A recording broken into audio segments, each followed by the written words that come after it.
رمضان کا مہینہ مبارک ہو، قرآن کا مہینہ مبارک ہو۔ 19واں پارہ اس کے بھی لگ بھگ آپ دیکھتے ہیں 23 یونٹس پائے جاتے ہیں۔ پہلے یونٹ میں بتایا جا رہا ہے سورہ فرقان کا کچھ حصہ آپ کو بتایا گیا۔ سورہ فرقان پایا جا رہا ہے 19ویں پارے میں سورہ فرقان سورہ نمبر 19 کے آیت نمبر 29 میں بتایا جا رہا ہے کہ اللہ تعالیٰ نے رسولوں کو بھیجنے کا ایک سلسلہ شروع کیا۔ یہ اللہ کی سنت ہے، طریقہ ہے کہ اللہ رسولوں کو بھیجتے ہیں، اس کے بعد عذاب نازل کرتے ہیں، پہلے عذاب نازل نہیں کرتے۔ تو سمجھانے والے پہلے بھیجتے اللہ تعالیٰ، لیکن جو مکذبین ہیں، مستکبرین ہیں، وہ رسولوں سے فائدہ نہیں اٹھاتے۔ جو اچھے لوگ ہیں وہ رسولوں سے فائدہ اٹھاتے ہیں۔ لیکن ایسے لوگوں کا قیامت میں کیا حشر ہوگا جو خوب عمل کیے ہیں بتوں کے لیے، ان کے لیے، لیکن اللہ اور اس کے رسول صلی اللہ علیہ وسلم کے طریقے پر نہیں کیے، تو اللہ تعالیٰ ان کے عمل کو ہوا میں اڑا دیتے ہیں۔ وَقَدِمْنَا إِلَىٰ مَا عَمِلُوا مِنْ عَمَلٍ فَجَعَلْنَاهُ هَبَاءً مَنْثُورًا، کہ ہم پھونک مار دیتے ہیں تو جیسے سورج کی روشنی میں تنکے باریک باریک آپ کو جو نظر آ رہے ہیں شعاؤں میں نا، ویسے خس و خاشاک کی طرح اڑا دیں گے۔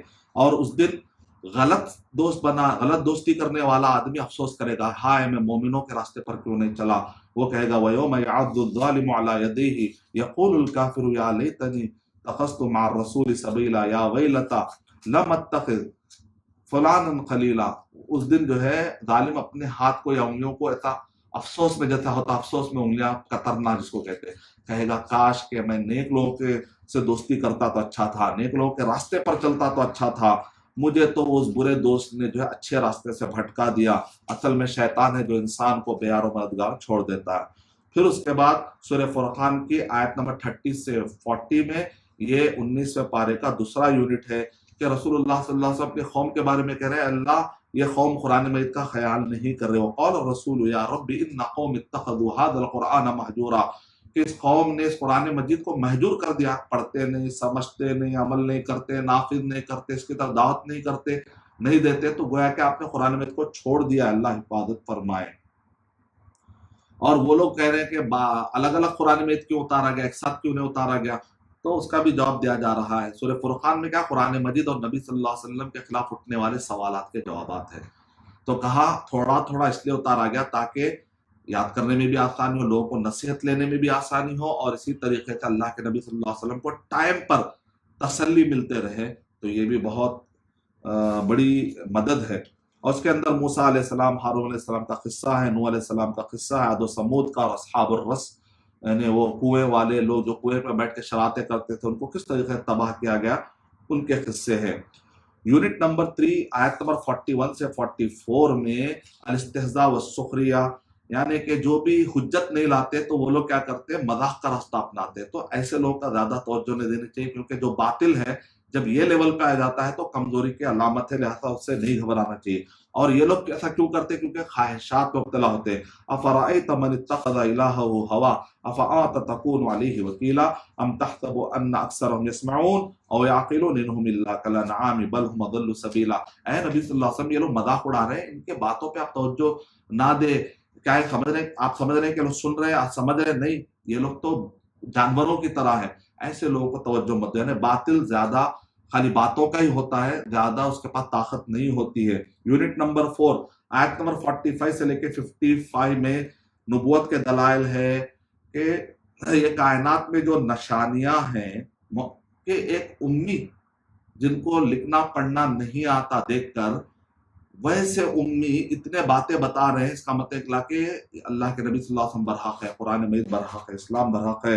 تو غور کرو، یہ سائے پر غور کرو، یہ رات پر غور کرو جو لباس کی طرح ہے، یہ نیند پر غور کرو، یہ دن میں غور کرو، اور اسی طرح ہواؤں کا جو بھیجے جا رہا ہے سسٹم پر غور کرو، اسی طریقے سے پانی جو اتارا گیا اس پر غور کرو۔ لیکن یہ غور نہیں کرنے والے لوگ کفر کریں گے اللہ کے نبی صلی اللہ علیہ وسلم۔ آپ قرآن مجید کے ذریعے سے ان کے خلاف آپ دعوت کا کام کریں۔ تو یہاں پر جہاد کبیر کہا گیا، اس کا مطلب جہاد کبیر صرف لڑنے کے معنی میں نہیں آتا، علمی طور پر اسلام کی خدمت کرنا، لوگوں کو شبہات دور کر کے ان کے ڈاؤٹ کلیئر کرنا، یہ بھی جہاد کبیر ہے۔ لوگ جہاد کا ورڈ ان کا مطلب سمجھتے ہیں نعوذ باللہ یہ دہشت گردی کا سینونیم ہے، جبکہ دہشت گردی کا سینونیم نہیں ہے، بلکہ یہ پیس پریویل اور پیس اسپریڈنگ آف پیس کا جو سینونیم ہے. اور اسی طرح یہاں پر صفتیں بتائی گئی اللہ نے کائنات کے نشانیاں. 2 سمندر ملتے ہیں، کھارا اور میٹھا یا کڑوا، لیکن درمیان میں برزخ ہوتا ہے. کوئی دیکھنے میں تو کوئی آڑ نظر نہیں آ، لیکن کون سی چیز ہے جو رکا رہی ہے؟ تو کہہ رہے ہیں اللہ سبحانہ و تعالیٰ رکا رہے ہیں. تو اسی طریقے سے پانی سے اللہ سبحانہ و تعالیٰ نے نسب بنایا، تو اس میں سسرالی رشتے، نسبی رشتے جو آپ کو مل رہے ہیں، یہ سب کہاں سے؟ تو اتنا کم لفظوں میں اتنا زبردست قرآن میں ڈسکرپشن ہو رہا ہے. تو یہ ایک امی کی طرف سے نہیں ہو سکتا، بلکہ اللہ سبحانہ و تعالیٰ کی طرف سے اتنا قوی کلام ہے جس کے اندر کوئی ایرر نہیں ہے. لا ریب فیہ، بغیر ایرر کے کم لفظوں میں اتنے بڑے قصے بیان کر دینا، اتنے بڑے حقائق اور فیکٹ کے بارے میں بتا دینا، اور اس کے اندر کوئی ایرر نہ رہنا، یہ اللہ سبحانہ و تعالیٰ کی طرف سے ہو سکتا ہے. یہ دلیل ہے. کہہ رہے ہیں یونٹ نمبر 5 سورہ فرقان کے آیت نمبر 56 سے 62 میں رسولوں کو بھیجا گیا اور ان کی دعوت کا طریقہ کیا ہے بتایا جا رہا، اور معاندین مخالفین کس طریقے سے نافرمان رکاوٹیں ڈالتے ہیں وہ بتایا جا رہا ہے، تاکہ مومنین اس راستے سے بعد رہیں. یونٹ نمبر 6 سورہ فرقان کے آیت نمبر 63 سے 77 میں آخری میں رسولوں کو بھیجنا، کتابوں کو بھیجنے کا مقصد کیا ہے؟ تو کہہ رہے ہیں اس کا پھل یہ ہے کہ عباد الرحمن وجود میں لانا. رحمان کے جو نیک بندے ہیں ان کی صفتیں بتائی جا رہے ہیں. جو نیک بندے ہوتے ہیں ان کی صفت کیا ہوتی ہے؟ نمبر 1 تواضع، ڈاؤن ٹو ارتھ ہوتے ہیں. نمبر 2 حلم، غصے کو پینے والے ہوتے ہیں. نمبر 3 تہجد، قیام اللیل کرتے ہیں. نمبر 4 وہ اللہ سبحانہ و تعالیٰ کی طرف سے اگر نافرمانی کریں گے تو برا انجام ہوگا، اس برے انجام سے ڈرتے ہیں. 5th صفت جو ہوتی ہے خرچ میں وہ اعتدال کرتے ہیں، نہ بخیلی کرتے ہیں نہ اسراف کرتے ہیں، درمیانی راہ کرتے ہیں، خیرات بھی کرتے ہیں، اپنے آپ پر بھی خیرات کرتے ہیں. اور 6 چھٹویں صفت بتائی جا رہی عباد الرحمن کی، شرک سے دور. 7ویں کہ وہ قتل سے دور رہتے ہیں. 8واں یہ قتل یعنی کہ ناحق قتل سے. اور 8واں یہ ہے کہ زنا سے دور ہوتے ہیں، اپنے نفس کو بچاتے ہیں. 9واں ہے کہ سچی توبہ کرتے ہیں، جھوٹی توبہ نہیں، یعنی اعتراف کرتے ہیں، ندامت رہتا ہے، دوبارہ نہیں کرنے کا عہد کرتے ہیں، اور اسی طرح اس گناہ کو باہر نکالتے ہیں. حقوق العباد ہے تو ان کے حقوق ان کو لوٹاتے ہیں، اس کو کہتے ہیں سچی اور کامل توبہ. 10واں نقطہ ہے کہ شرک سے 10واں نقطہ ہے جھوٹ سے دور رہتے ہیں. 11ویں صفت ہے نصیحت قبول کرتے ہیں، جو نصیحت قبول نہیں کرتا وہ تکبر والا ہے. 12واں ہے دعا ہمیشہ کرتے اللہ سے گڑ گڑا کر، اور خاص طور سے کہتے ہیں اللہ ہمارے اور ہمارے اولاد کو آنکھوں میں ٹھنڈک بنا دے. پھر اس کے بعد سورہ شعراء شروع ہوتا ہے. سورہ فرقان کے بعد سورہ شعراء شروع ہوتا ہے. تو آئیے اس پارے کے اندر سورہ شعراء بھی ہے، 19واں پارہ. 19واں پارے کا یونٹ نمبر 7 میں سورہ شعراء کے آیت نمبر 1 سے لے کر 9 میں قرآن اور توحید کے بارے میں بتایا جا رہا ہے. آیت نمبر سورہ شعراء کے آیت نمبر 10 سے لے کر 68 تک موسیٰ علیہ السلام کا قصہ تفصیل سے ہے پورا. اس سے پہلے موسیٰ علیہ السلام کا قصہ میں نے تفصیل سے بتا دیا، تو آپ پڑھ سکتے ہیں ایک مرتبہ. یونٹ نمبر 9 میں سورہ شعراء کے آیت نمبر 69 سے 104 تک ابراہیم علیہ السلام کا قصہ تفصیل سے، اس سے پہلے میں نے آپ کو بتا دیا. یونٹ نمبر 10 میں نوح علیہ السلام کا قصہ ہے تفصیل سے، آپ ضرور پڑھیے ترجمے میں. آیت نمبر 105 سے لے کے 122 میں. یونٹ نمبر 11 میں تفصیل سے قصہ ہے ہود علیہ السلام کا، آیت نمبر 123 سے لے کے 140 میں. یونٹ نمبر 12 سورہ شعراء کے آیت نمبر 141 سے لے کے 159 میں صالح علیہ السلام کا قصہ ہے. یونٹ نمبر 13 میں سورہ شعراء کی آیت نمبر 160 سے لے کے 175 میں لوط علیہ السلام کے قوم کا قصہ ہے. اور یونٹ نمبر 14 میں سورہ شعراء کے آیت نمبر 176 سے لے کے 191 میں شعیب علیہ السلام کا قصہ ہے. پھر یونٹ نمبر 14 میں سورہ شعراء کے آیت نمبر 192 سے 227 میں سورہ کے شروع میں قرآن مجید کی عظمت اور محمد صلی اللہ علیہ وسلم کی اتباع کی عظمت جو بتائی گئی، اس سے پھر اس کو ریلیٹ کر کے خاتمے میں پھر نصیحتیں کی گئی ہیں اور مشرکین کے شبہات کو رد کیا گیا. اس طریقے سے پورے سورے کا خلاصہ آپ کے سامنے آ گیا. امید ہے انشاءاللہ جب آپ پڑھیں گے تو آپ کو فائدہ ہوگا انشاءاللہ. پھر اس کا سورہ نمل شروع ہوتا ہے اسی پارے کے اندر. یونٹ نمبر 16 19ویں پارے کا یونٹ نمبر 16 آیت نمبر 1 سے لے کر 6 سورہ نمل کے آیت نمبر 106 میں 1 سے لے کر 6 میں کامیاب اور ناکام لوگوں کی صفتیں بتائی گئی. یونٹ نمبر 7 سے لے کر 14 میں موسیٰ علیہ السلام کو اللہ نے جو ندا لگائی وادی میں تو اس کا ذکر ہو رہا ہے۔ یونٹ نمبر 18 میں سورہ نمل کے آیت نمبر 15 سے لے کر 19 میں داؤد علیہ السلام اور سلیمان علیہ السلام کو جو نعمتیں اللہ نے دی اور وہ لوگ جو اللہ کا شکر ادا کر رہے ہیں، علمنا منطق الطیر، کہ پرندوں کی بولی سکھائی گئی، ہم اس پر اللہ کا شکر ادا کرتے ہیں۔ یعنی کچھ بھی آپ کو صلاحیت ملتی ہے، اسکل ملتی ہے، تو وہ اللہ کے حوالے کرنا چاہیے، ترانا نہیں چاہیے، ورنہ اللہ تعالیٰ کو اسکل، ٹیلنٹ، علم، عقل چھیننے میں دیر نہیں لگتی، اللہ حفاظت فرمائے۔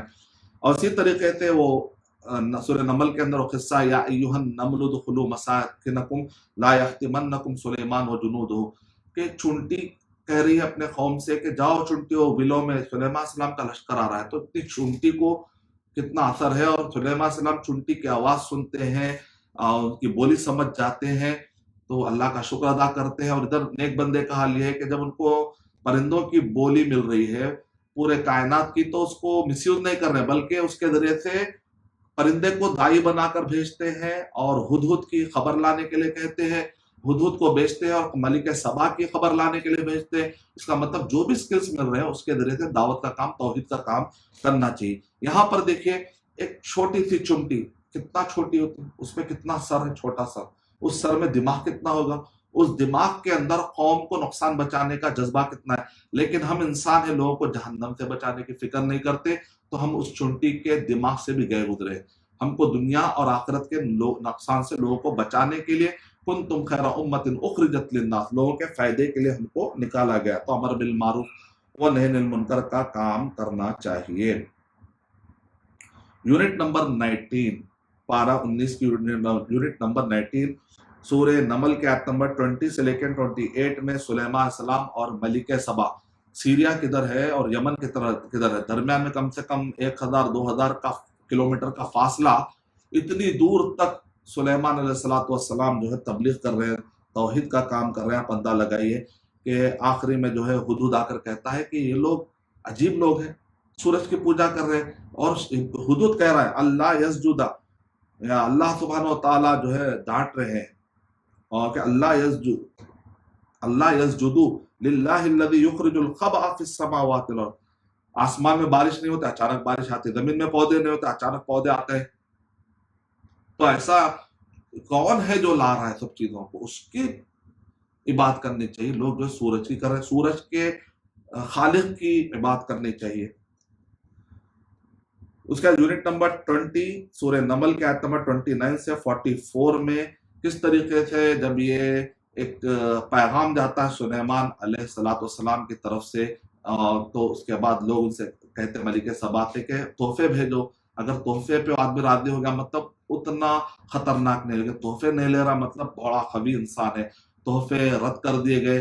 اس کے بعد جو ہے ملکہ سبا نے جانے کا ارادہ کیا، اس سے پہلے سلیمان علیہ السلام نے کہا ملک سبا کا تخت کوئی لائے گا، تو ایک جن نے کہا کہ آپ کے اٹھ کر بیٹھنے سے پھیلاؤں گا، لیکن وہاں پر علم والا تھا۔ اس کا مطلب نکلا کہ جن سے بھی زیادہ طاقت اللہ تعالیٰ ایک انسان کو دے سکتے ہیں۔ نبیوں کو جب وہ ایسی طاقت ملتی ہے اس کو کہتے ہیں خارق العادہ، یعنی عادت سے ہٹ کر کوئی ایسی طاقت آپ کا کبھی مظاہرہ دیکھتے ہیں، تو نبیوں کے لیے جو ہوتا ہے اس کو معجزہ کہتے ہیں، نبیوں سے ہٹ کر جو ہوتا ہے اس کو کرامت کہتے ہیں۔ تو اس زمانے میں بھی کرامت ملی، ایک نیک انسان تھے، انہوں نے اس تخت کو لا کر رکھ دیا پلک جھپکنے سے پہلے۔ تو دیکھا آپ نے، اسی لیے کہتے ہیں جن سے بھی زیادہ طاقتور انسان ہوتا ہے بشرطے کہ وہ اللہ کی طرف سے نازل کردہ کتاب کو پکڑ لے۔ اب کون سی کتاب ہے وہ؟ قرآن مجید اور صحیح احادیث۔ نقطہ نمبر 21 آیت نمبر سورہ نمل کے آیت نمبر 45 سے 53 میں صالح علیہ السلام کا قصہ ہے۔ نقطہ نمبر 22 میں سورہ نمل کے آیت نمبر 54 سے لے کے 58 میں لوط علیہ السلام کا قصہ ہے۔ نقطہ نمبر یونٹ نمبر 25 میں سورہ نمل کے آیت نمبر 59 سے لے کے 66 میں توحید کو ثابت کرنے کی دلیلیں ہیں، اور جو لوگ آخرت کے بعد دوبارہ اٹھنے کا انکار کر رہے ہیں ان کو نصیحت ہے، اور قیامت کے نشانیاں بھی بتائی گئی ہے۔ تو اس طریقے سے 19واں پارہ مکمل ہوا۔